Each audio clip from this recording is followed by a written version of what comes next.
आज के इस वीडियो में हम आपको बताने जा रहे हैं बेतिया राज के बारे में। यूपी के 8 और बिहार के 5 जिलों में बेतिया राज की रियासत की खूब चर्चा रही।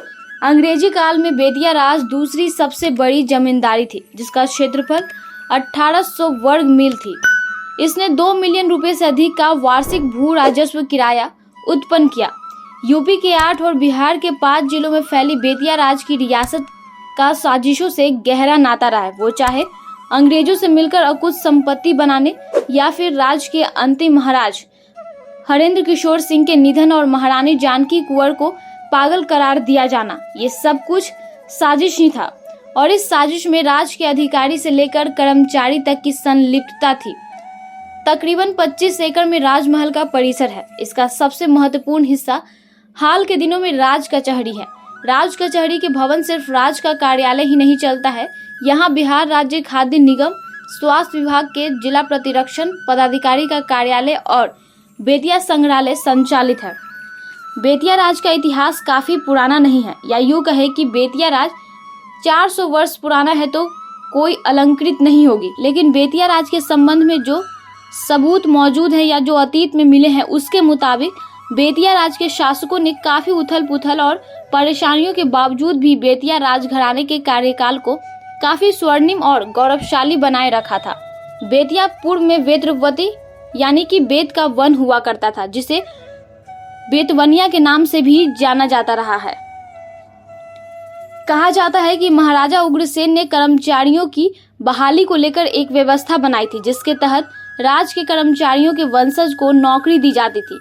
1896 में बेतिया राज के कोर्ट ऑफ वार्ड के अधीन चला गया, लेकिन अभी भी वो व्यवस्था लागू है।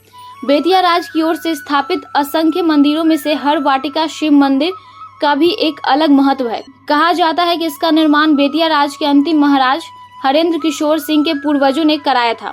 राजमहल से मंदिर तक आने का अंडरग्राउंड रास्ता था। जब कहीं भी राजा रानी या केवल राजा को जाना होता था तो महाराज एक रात इस मंदिर के नीचे तहखाने में बने कमरों में गुजारते थे।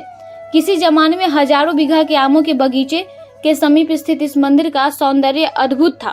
लेकिन धीरे धीरे जब राज समाप्त हो गया तो कालांतर में लोगों ने हजारी को अतिक्रमित करना शुरू कर दिया। अब वही स्थिति मंदिर परिसर की भी हो चुकी है। मंदिर के करीब 100 मीटर पूर्व राजा के समय ही बनवाया गया तालाब जो अतिक्रमण का शिकार हो चला है। बताया जाता है कि जब महाराज मंदिर में प्रवास करते थे तो सुबह गुप्त मार्ग से उसी तालाब में स्नान ध्यान कर यात्रा आरंभ करते थे। लोगों का कहना है कि वैसे तो 1934 के भूकंप में आधा मंदिर जमींदोज हो गया, उसी में मंदिर के नीचे बने कमरे समा गए। पटना में भी बेतिया राज की जमीन है। वर्ष 2017 में बेतिया राज की 4 एकड़ जमीन की फर्जी जमाबंदी कराने का मामला सामने आया था। उस जमीन पर 35 लोगों ने दखल कब्जा कर लिया था। फिलहाल मामले में बिहार लैंड ट्रिब्यूनल में सुनवाई चल रही है।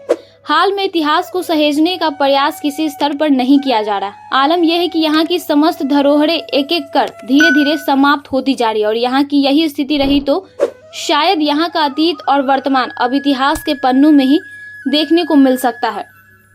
अगर अभी तक आपने हमारे चैनल को सब्सक्राइब नहीं किया है तो सब्सक्राइब कर ले, साथ ही बेल आइकन दबाना ना भूलें।